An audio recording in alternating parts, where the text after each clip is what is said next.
Oi, pessoal.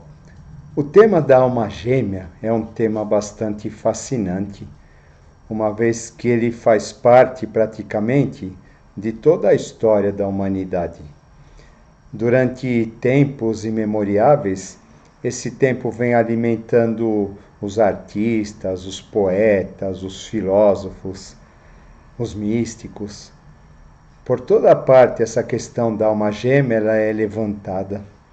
Porque afinal essa questão é a questão que representa a nossa própria busca por um complemento, representa algo que talvez nós consideremos que perdemos num determinado momento e que agora estamos ansiosos por encontrar ou reencontrar para que possamos ser felizes para sempre, assim como ocorre nos contos de fadas.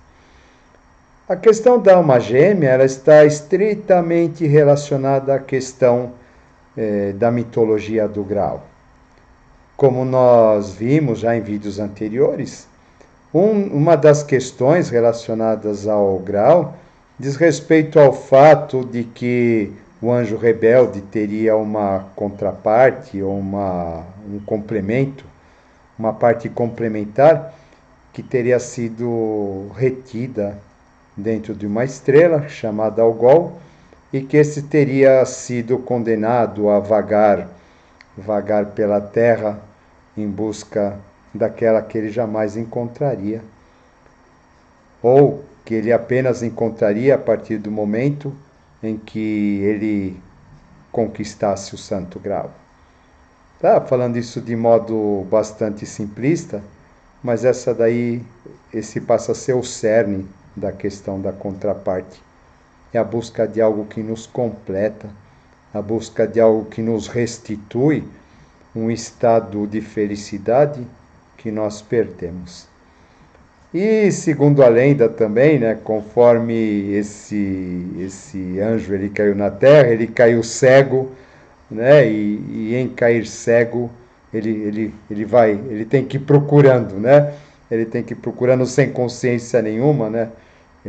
Conforme ele vai procurando, ele vai adquirindo experiência, né? Essa procura, essa consciência, sempre simbolizado ao contato que ele teria com outros seres, né? Outras almas durante esse caminho, ao qual estariam teoricamente associadas à questão da contraparte, né? Como se cada uma delas fosse um pedacinho da contraparte, alguma coisa que ele busca, a partir do momento que ele encontra, né? Passou um tempinho, aquilo se desvanece e ele volta a procurar novamente, né? Sendo que aquela verdadeira, né? Aquela contraparte verdadeira dele está aprisionada lá num canto, está bem distante desse plano e ele não se apercebe disso. É bastante bonita essa simbologia, né? Porque a questão da contraparte ou da alma gêmea, ela está estritamente associada à nossa ânsia espiritual de buscar algo que nos complementa, né? E esse algo que nos complementa, na verdade, né, seria a nossa própria consciência, seria o nosso próprio eu imortal, que muito bem acaba sendo alegorizado nos mitos da antiguidade, onde sempre o herói tem que conquistar uma heroína, né, que está aprisionada, está num local inacessível e assim por diante. Né, essa heroína sempre, né, essa figura feminina, frágil, sempre simbolizando a alma gêmea do herói, e que depois do momento em que essa conquista ela é realizada, eles vão governar o reino ao qual foram predestinados e viverem para sempre. Por incrível que pareça, né, esse pensamento, esse conceito, ele está muito presente na nossa formação, né, a ponto de que todos nós secretamente acabamos buscando quem seria essa alma que nos complementa, quem seria essa pessoa capaz de nos restabelecer esse estado de felicidade, essa sensação de estar completos, né? E a partir do momento que nós estamos completos, aí sim nós somos felizes. Aí sim nós nos sentimos íntegros, né? Nos sentimos inseridos verdadeiramente neste mundo, né? E somos capazes de viver uma vida feliz e satisfatória. Para que a gente consiga compreender melhor isso, é importante que a gente entenda bem o conceito de alma. O conceito de alma, como a gente já viu, né, representa o que? Representa o plano intermediário, aquele que faz a ponte entre aquilo que está manifestado, aquilo que nós chamamos terreno, nós chamamos objetivado, e aquilo que representa o divino, aquilo que representa o vir a ser, aquilo que representa o padrão da perfeição, que representa a conquista, representa a consciência e assim por diante. A alma representa, né, nesse ponto, ela acaba representando aquela ponte, a ponte que vai fazer com que o céu e a terra possam se unir novamente, né? E a partir do momento em que haja a união do céu e a terra, o equilíbrio perfeito foi restabelecido, o paraíso foi restabelecido, a felicidade foi restabelecida. Né? Isso faz parte do nosso arquétipo, da nossa formação mais antiga, mais primordial como humanidade. E, no entanto, se a gente perceber a questão do significado da alma, nós vamos entender que tudo aquilo que faz com que nós estabeleçamos uma ponte entre o terreno e o divino acaba funcionando como a nossa alma gêmea. Um outro conceito interessante que aparece é o conceito de contraparte. Né? Nas escrituras antigas, no Gênesis, o Adão ele estava sozinho no paraíso e num determinado momento Elohim diz assim: façamos uma mulher para lhe fazer oposição. Esse termo é bem frisado, né? Ou seja, né, a partir do momento em que existe uma oposição, começa a ocorrer o processo evolutivo.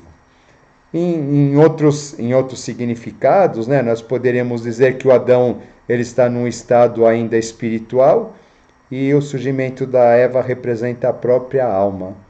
E a partir do momento em que surge a alma, né, começa o drama evolutivo, porque o corpo, para se conectar com o espírito, ele vai precisar da mediação da alma.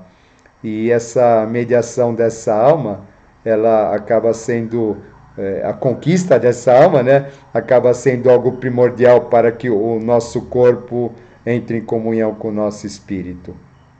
Mas aquilo que a gente espera que essa questão ela transcorra assim de modo harmonioso, né? Aí vai surgir o termo alma gêmea, imaginando que o gêmeo é exatamente tudo aquilo que eu gosto, ela gosta, tudo aquilo que eu penso, ela pensa, tudo aquilo que eu acredito, ela acredita, né? A ideia que a gente faz de alma gêmea, na verdade, muitas vezes ela está associada a uma ideia de conforto, né? Uma ideia de encontrar alguém onde a gente possa confortavelmente se permanecer no estágio que a gente está e ao mesmo tempo se sentir completo, né? A gente percebe dentro das questões espirituais que isso é praticamente impossível. Não há como o ser humano evoluir sem que não haja atrito. Não há como ter crescimento sem que não haja atrito. Né? O atrito é alguma coisa bastante necessária. E aí vai aparecer o termo contraparte, ou essa ideia, né? Criamos a mulher para lhe fazer oposição, acaba sendo bastante compreensível.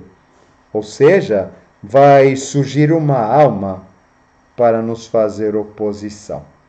E não para ser exatamente aquilo que nós somos, porque uma vez que ela seja exatamente aquilo que nós somos, nós continuaríamos sendo o que somos e não iríamos para lugar nenhum.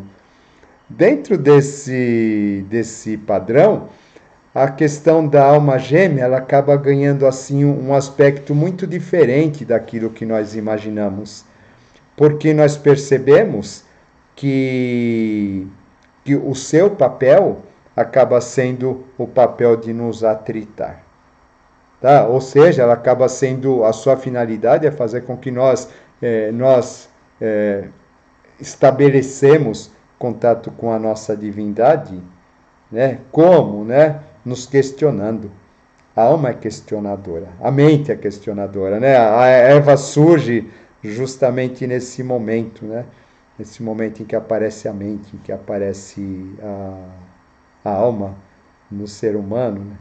E a alma gêmea, ela representa esse princípio, representa o despertar do nosso mental, representa a nossa própria, o nosso próprio questionamento, o nosso próprio conflito, o nosso próprio sofrimento, para que isso, para que essa conquista do espiritual ela seja efetiva. Eu não estou dizendo aqui que com isso a alma gêmea seja uma coisa ruim ou contraparte seja uma coisa ruim, mas é importante que a gente tenha essa ideia, porque diante disso a gente vai compreender que muitas das pessoas que a gente encontra nos nossos caminhos, de um certo modo, num determinado momento, elas acabaram fazendo o papel de nossas contrapartes. De um certo modo, nós estabelecemos em alguns períodos companheirismos com determinadas pessoas que nos levam a viver um determinado sonho onde a gente imagina que a gente está completo, que está tudo perfeito. E num determinado momento nós somos levados a questionar isso. Nós somos levados a questionar a transitoriedade das coisas. Nós somos levados a questionar as aparências. Nós somos questionados a levar em consideração, né, ou questionar os valores. Porque o que existe no outro, o que a gente vê no outro, muitas vezes é apenas a projeção das nossas ansiedades, das nossas expectativas, das nossas carências. O outro, às vezes, ele acaba se ocultando por trás dessa capa, dessa máscara que a gente constrói nessa pessoa e que a gente tenta ver dessa maneira. A gente acredita estar vendo dessa maneira, né? E, na verdade, não é bem por aí, né?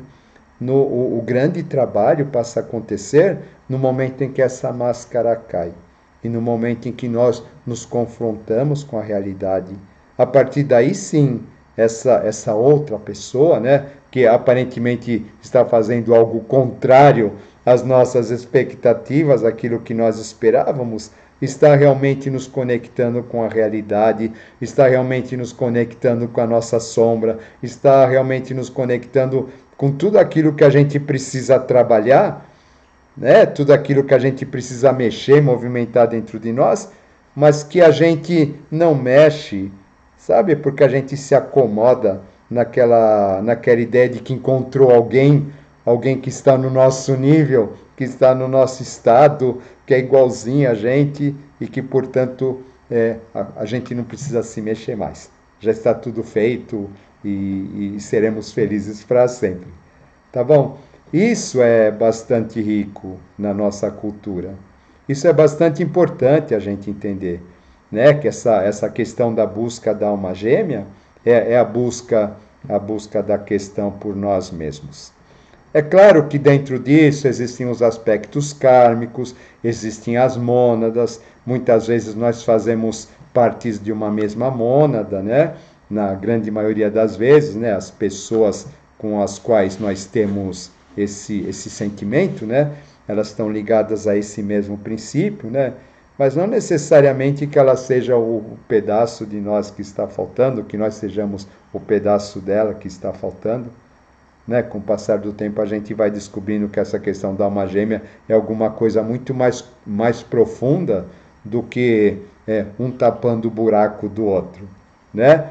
É bastante legal a gente perceber isso, para a gente não ficar... O romance é legal, né? Mas a gente não precisa ficar romantizando tudo, Assim como também a gente não vai pegar dentro desse conceito e falar assim, ah, pronto, não serve mais, já aprendi a lição que eu tinha que aprender e agora eu vou partir para outra, né?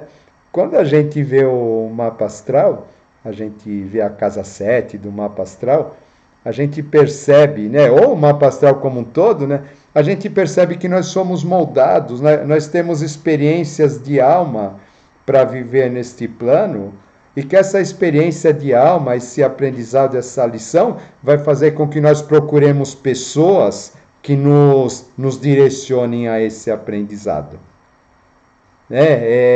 E a partir do momento em que nós encontramos essas pessoas, esse aprendizado acontece. Ou seja, nós atraímos as pessoas para que elas façam determinados papéis. E a partir do momento em que a gente simplesmente descarta a pessoa, diz assim, ó, isso daqui não serve mais para mim, né? A gente vai passar um tempinho, sabe? A gente vai encontrar alguém que nos vai levar ao mesmo questionamento novamente.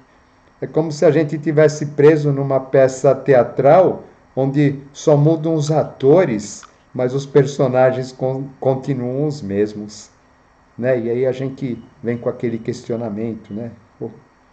O que é isso? O que acontece? Não, eu tenho o dedo podre, eu sou perseguido, eu não tenho sorte, né? Todos esses aspectos humanos que existem, né? E as pessoas passam o tempo todo suspirando, sabe? Nessa busca, nessa ânsia de encontrar aquilo que se chama alma gêmea, que se chama contraparte, para que elas possam realizar um trabalho especial, para que elas possam ser especiais, né? Dentro de tudo isso tem muito de ego, tem muito a questão do encontrar alguém à minha altura, com a qual nós possamos fazer um trabalho de redenção humana, alguma coisa desse tipo, sabe? Essa armadilha, mais uma armadilha do ego, a gente precisa entender isso daí, né? Mais uma armadilha do ego inferior, né? A gente precisa entender que por trás desse simbolismo da alma gêmea e da contraparte, existe uma busca muito maior do que simplesmente a gente encontrar uma pessoa que satisfaça todas as nossas necessidades e que confirme para nós mesmos o quanto nós somos especiais, né? Isso é bastante interessante. Quando a gente vê o mapa astral, né, voltando para esse tema, a gente percebe que essas lições elas são bem demarcadas, tá? Inclusive pai, mãe, a visão que a gente tem dos pais. Na verdade, será que as pessoas são mesmo do jeito que a gente vê? Ou a gente traz dentro de nós um pré-condicionamento que nos faz ver a realidade de tal maneira, e a partir do momento em que nós espelhamos, projetamos uma realidade que nós gostaríamos de ter e que essa não é, então toda vez que isso é desmanchado, toda vez que nós somos lembrados disso por outras pessoas, nós nos revoltamos, e nós achamos ou achamos que algo existe de errado dentro da gente, quando na verdade cada uma dessas pessoas que nos lembra que a realidade ela não está restrita apenas àquilo que nós somos, àquilo que nós acreditamos, àquilo que nós julgamos ser certo e errado, né? A realidade ela está muito além disso e nos faz rever os nossos valores. Na verdade, essa pessoa está funcionando como contraparte.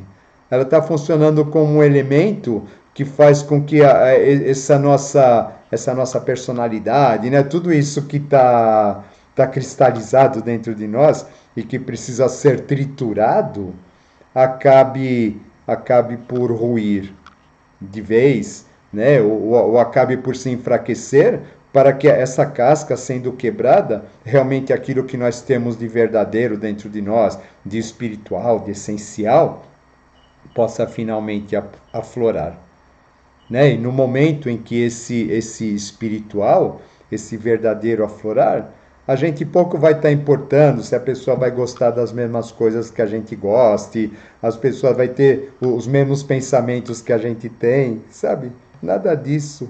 Nada disso mais é importante, porque a gente passa a ver a essência das pessoas. Uma vez que nós estamos conectados com a nossa própria essência, nós passamos a ver a essência dos outros também.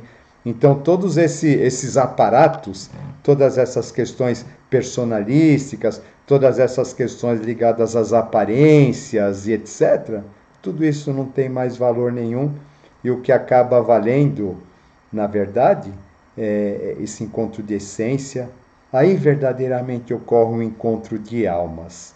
E a partir do momento em que esse encontro de almas, ele passa a acontecer, aí nós podemos dizer que nós ascendemos um pouquinho, nós podemos dizer que realmente nós encontramos nossa alma gêmea.